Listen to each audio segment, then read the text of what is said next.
The road we're on is paved in Garth. Come along on the journey as we explore Garthology. Think of it more as a conversation. I like that. So if this is truly a conversation, then I say let the conversation begin.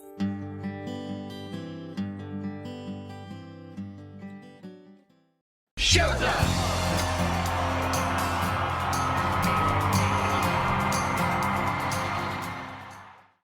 Hi, everyone. It's Deb. And I'm Pete. And I'm Jess.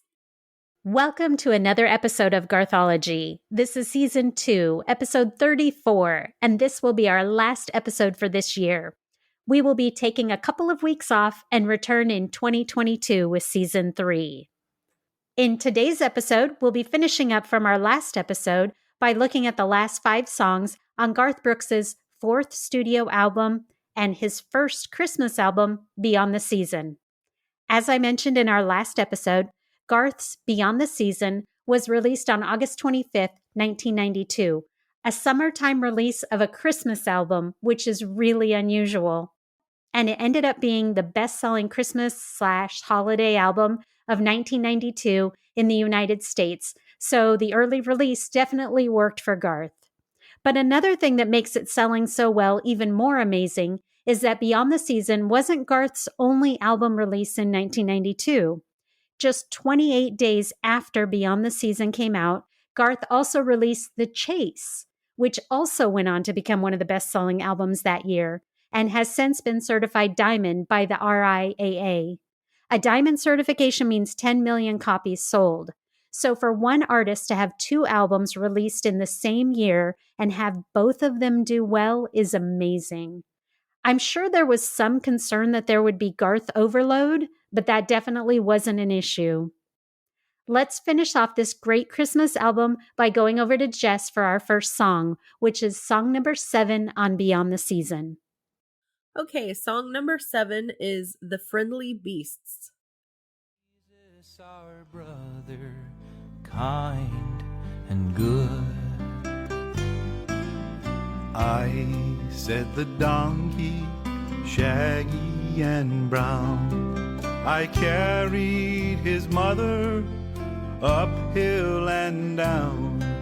I carried her safely to Bethlehem town.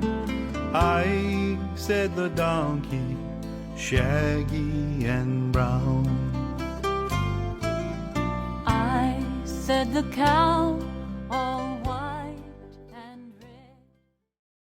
The Friendly Beasts is a sweet children's Christmas song, and it wasn't really my favorite on the album, I have to say, but there was kind of a cool juxtaposition between the music and the lyrics on this one. The music didn't seem to quite go along with what the words were saying to me, which I found interesting, but I actually liked the music. I just wasn't a big fan of the storyline.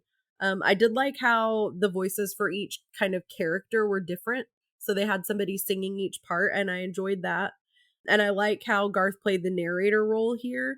And the author for this was just listed as traditional. So I was like, if this is a traditional song, I had actually never heard it before. But that's all I could find as far as a writer for this song. So if you guys happen to stumble upon who wrote it, that would be very interesting to me because I couldn't find anything. So what did you guys find? Well, actually, so I didn't find anything other than that it is a traditional song. But what I did find out is something you touched on and may not have found, which I was shocked when I found it because I didn't know. But the different voices for the different animals. Mm-hmm. Okay, ready for this? Stephanie Davis sings the cow. Okay. She wrote Wolves and the Gift for Garth. Yeah. The sheep is Larry Bastian, Okay. who wrote I've Got a Good Thing Going, Cowboy Bill, Nobody Gets Off in This Town, Unanswered Prayers, Rodeo, The Old Man's Back in Town. Victoria Shaw, who wrote The River, sings for the dove. And Tony Arata sings the camel's verse. Well, that's cool that it was all his songwriters. Yeah, exactly. Isn't that amazing? I didn't know that. I had no idea. And when I found that, I was shocked. I searched for it in a couple different places because I was like, is this really true? Because if it is, that's super cool. That's neat. yeah, I found it in a couple different places. So I believe it to be true. Yeah. Yeah.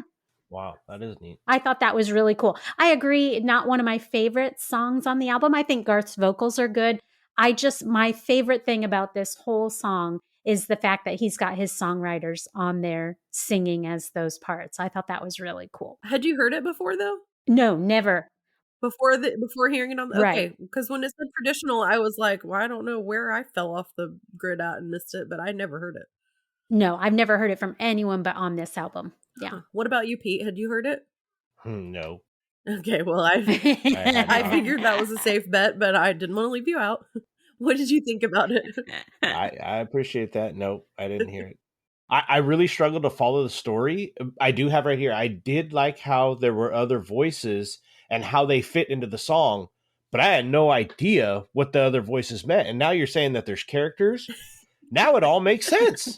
I didn't know there were other characters. I thought there were just random people singing on the song. I didn't know camels and doves. Like, I lost it. Sorry. Like, I can just see Pete listening to this album and his eyes were glazed over the entire time. Like, this was torture. Sorry, Garth. It was the Christmas. I was like, listening to a song. Oh, look, fly. There's a fly in the room. But that's not for the whole album. There were some ones that it kept me interested, but this was one of those ones where it wasn't my favorite. Yeah, it sounds like it wasn't a favorite for any of us, and that's okay. You know, I'm sure someone out there it was their favorite one. So we will move on to the next one, and maybe we did a little better with that one. So that's song number 8. Deb, what do you have for us? Yes, I have song number 8, and it is Santa Looked a Lot Like Daddy. Her daddy looked a lot like him. It's not the way I had him pictured. Santa wasn't much too thin. He didn't come down the chimney, so Mama must have let him in. Santa looked a lot like Daddy. Her daddy looked a lot like him.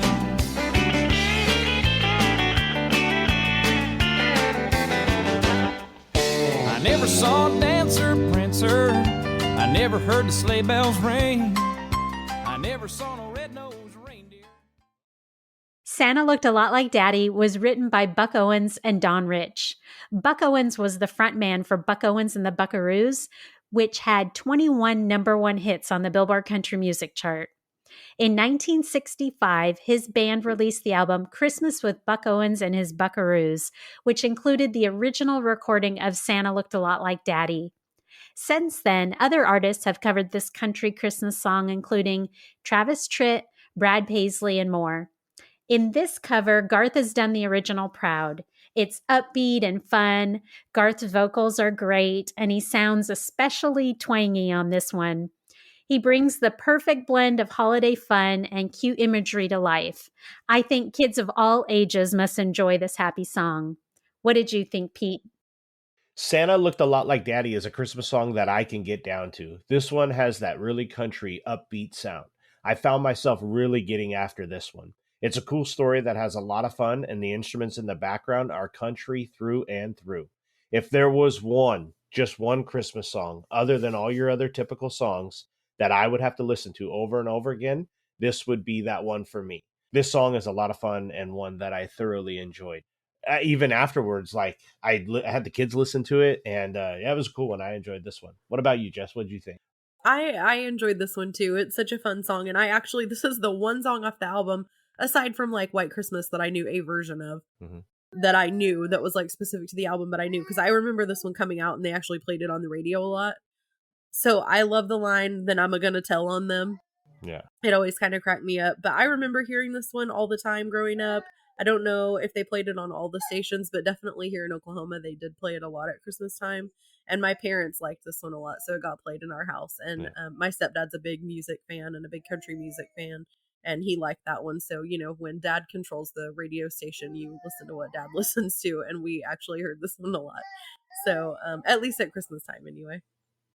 All right, Pete, what can you tell us about our third song in today's episode, song number 9 on the album?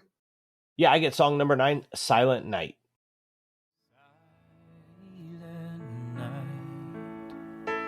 Holy night, all has come, all is bright around yon virgin mother and child. Holy infant, so tender and mild. Silent Night was composed in 1818 by Franz Xaver Gruber to the lyrics by Joseph Moore. This is one of the most popular Christmas songs. This is another song, when I hear it, I know where in the season we are and what it's all about. I have heard a lot of covered versions of Silent Night, but to me, Garth's cover, it's one I could listen to over and over again. There is something about his voice. It really is soothing, and the way that he sings it, his voice and the piano, and the limited instruments in the background really just fit this one.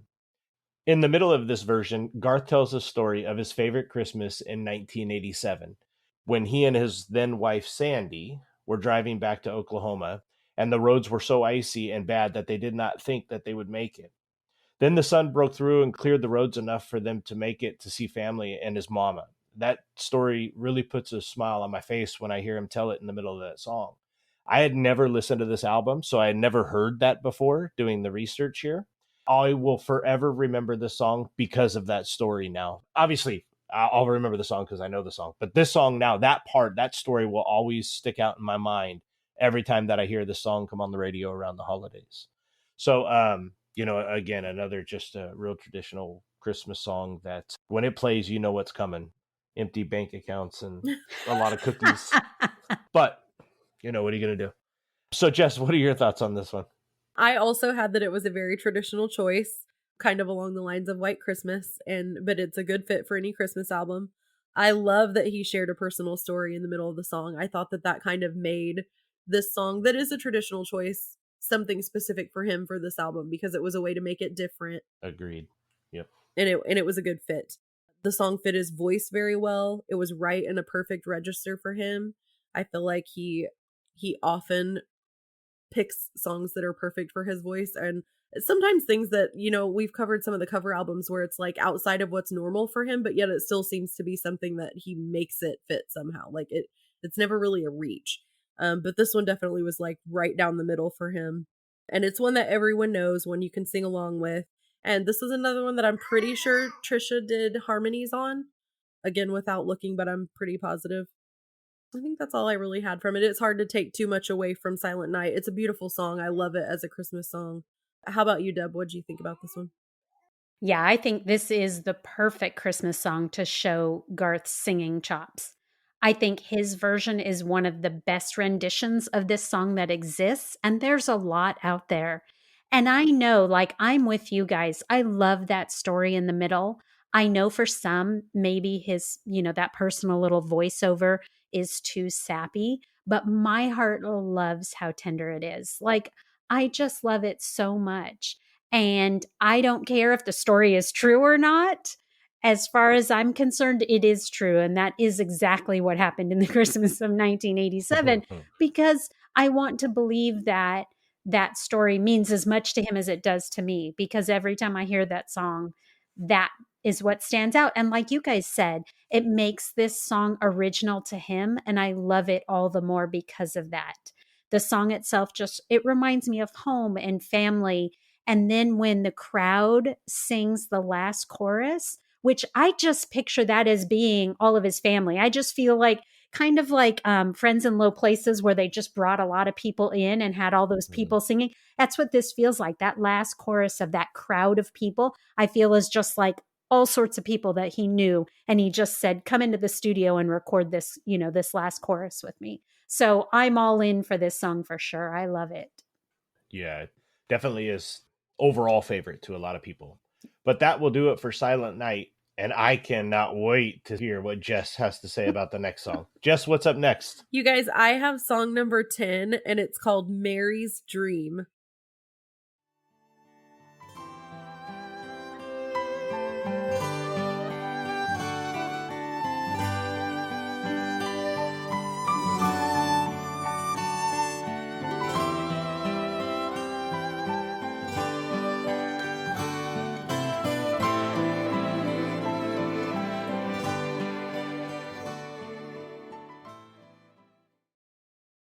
I was really excited about this one because I know Peter wanted to cover this one.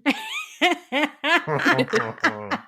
have to tell you, though, I actually missed this song. I was listening. How could you not miss it?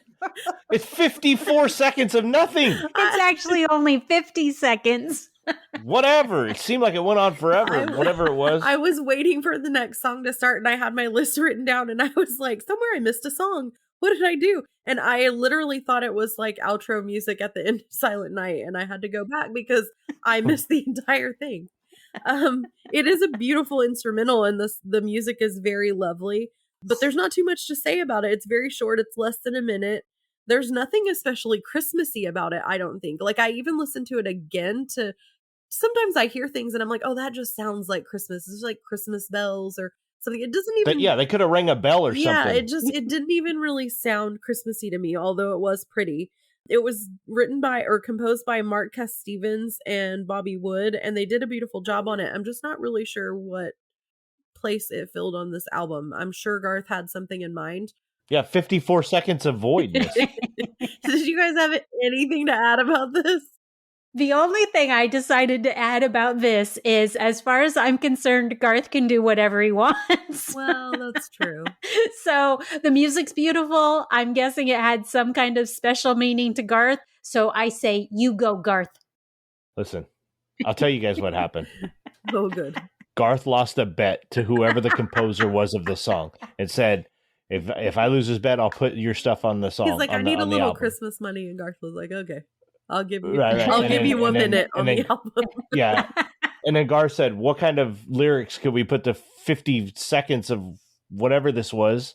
And everybody decided none. So they just threw some instruments on and then bam, Jess got the best song, quick, easiest song on the entire album. That's what there is to say about it. There you go. We knew that was going to be a quick one. We really did. We wrestled with it, but you know what? Honest to God, I wouldn't have been mad if they put 5 more of these on this freaking album. We would have been done with this a long time ago. Oh, your joy for Christmas just astounds me. They should have done White Christmas, Silent Night, Daddy Looks a Lot Like Santa. 4 more of these. Boom. Close this son bitch. We're out of here. That would have been perfect for you, but maybe not for the people who actually enjoy Christmas, though. Yeah, no, I know.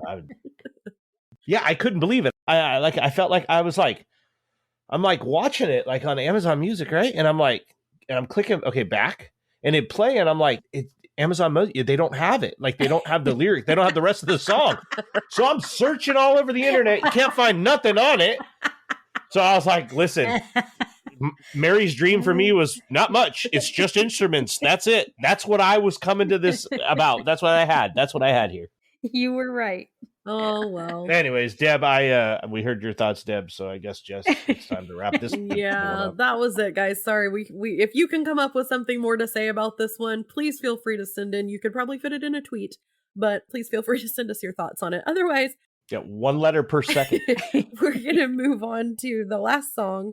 So, Deb, what is our song number 11? Song number 11, the final song on Beyond the Season, is What Child Is This? The silent word is pleading. This is Christ the King, whom shepherds guard and angels sing.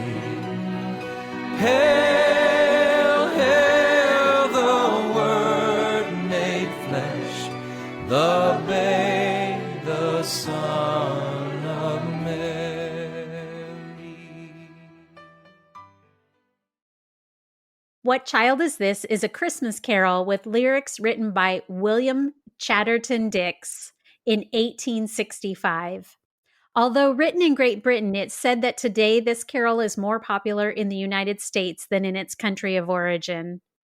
The carol was subsequently set to the tune of Greensleeves, which is a traditional English folk song, in 1871. The Greensleeves tune is an odd choice for a song about the birth of Jesus, because some legends say that the tune was written by Henry VIII for Anne Boleyn, but others suggest that that isn't true.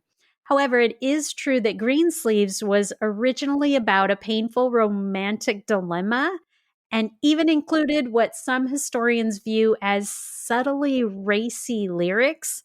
According to historians, Greensleeves is about getting a dress dirty while rolling around in the grass. So, although looking back, it seems like an odd choice to combine a carol about the birth of Christ with the music from a racy tune, they actually blend seamlessly together. The meaningful lyrics and the soulful melody of the carol captures the birth of Christ like no other. I've been listening to various renditions of this song my whole life, from Burl Ives to John Denver to Josh Groban. There's even one done by Andrea Bocelli and Mary J. Blige, which is absolutely breathtaking. If you haven't heard it, I suggest you go out and listen to it. It is on Amazon Music, and it's worth taking a break to listen to it. I think that Garth's version it's a perfect addition to the varied pool of performers that have recorded this song. And I think the choir singing with Garth in this version is gorgeous. I could listen to them performing with him while he reads the phone book, as the saying goes. So ultimately, I think this is the perfect traditional song for Garth to put on his first Christmas album. I think he did a great job on recording it. And I think that's probably the perfect song to end this album on. And we all know how he thinks, that ending slot is always a big deal to him. And I have a feeling that's why he chose this one for the ending. Pete, what did you think? Yeah, what child is this? Like, this one had all the feels. Something about Garth's voice, the background choir, their vocals, like it grabbed my ear. But not for the lyrics and the story. It was because the instruments and that background vocal from the choir. Garth has a voice that I will always listen to. But in this song, like I heard it, but I didn't listen to Garth's voice like I do in other songs. In this song, I listened to what was going on in the background. That's what kept catching my attention. And honestly, as many times as I listened to it, that's all I took from it. Just what was going on in the background with that choir. I loved it. I love the choir background on this one. But I could also tell with the story of it and the way that this song fit in the album made perfect sense to me when I heard it, how it became the final song on the album. Like you were saying, a great way to wrap up an entire album, minus one that was 54 seconds of instruments, but a great album.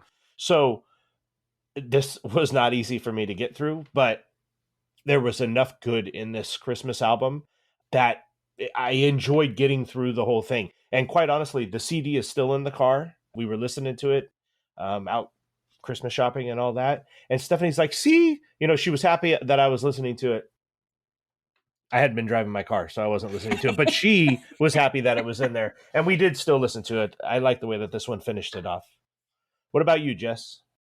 So my thoughts on this song are that it's traditional, but maybe not as familiar to some people as like White Christmas or something like that. Definitely, if you grew up in church, you heard this one, but it is played everywhere. Like you'll hear it on the radio. It's a slower one, so maybe kids don't appreciate it as much, but as you get older, you appreciate that it's a Christmas song that gets played, and it's a beautiful song. It's a beautiful story, but just the melody of Greensleeves is beautiful.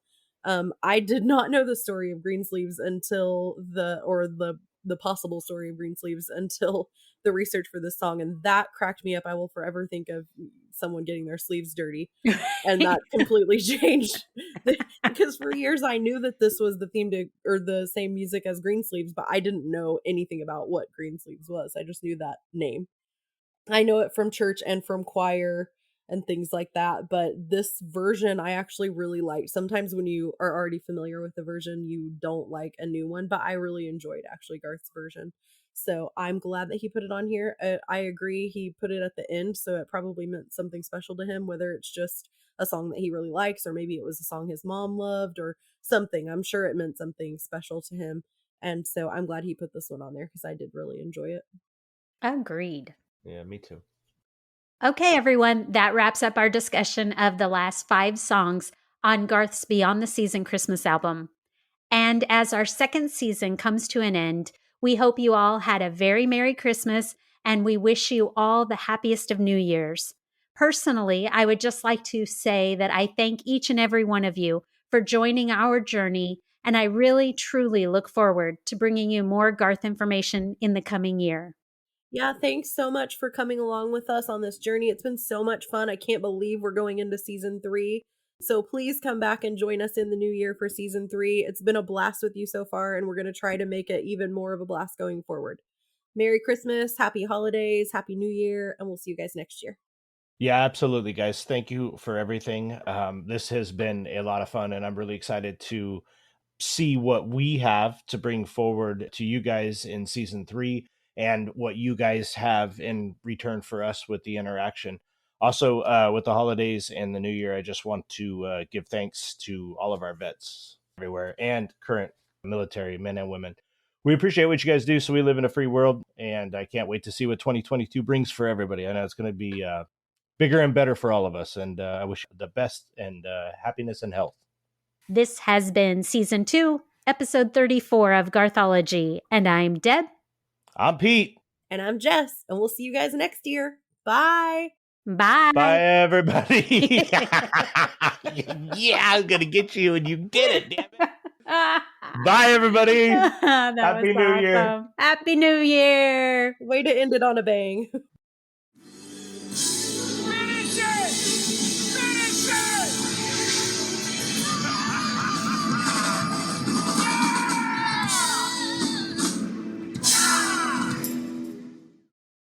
Yeah, I think. Sorry. I'm sorry. Go ahead, Jess. No, I was just gonna wrap it up. Oh, no, it's Pete's to wrap That's it up. right. Go ahead. Yeah, I was gonna. Oh, I was like, you can. Matter of fact, you can do the rest of this if you like. You're done now. By the way, I'm very distracted by trying to keep the baby happy. In the middle of this version, Garth tells a story of his favorite Christmas in 1887, and I imagine this was his favorite. I'm sorry, 1987. 1887. Yeah, Bo is about done with this album too. Just so you know. Hey, buddy, what are you doing, big guy? We need to cut that man's hair. Hey, buddy. Hey, look this way. Bo, man. He can't hear you. She's got headphones on. No. We should get him his own pair. What's up, buddy? Hey, big guy. Bo, man, this way. Hey, buddy, what's up there? What he's looking at. There you Bo, go. hey, buddy, what are you doing? Bo, what's up, buddy? What are you doing? You stud, you. We need to get that boy a Stetson cowboy hat.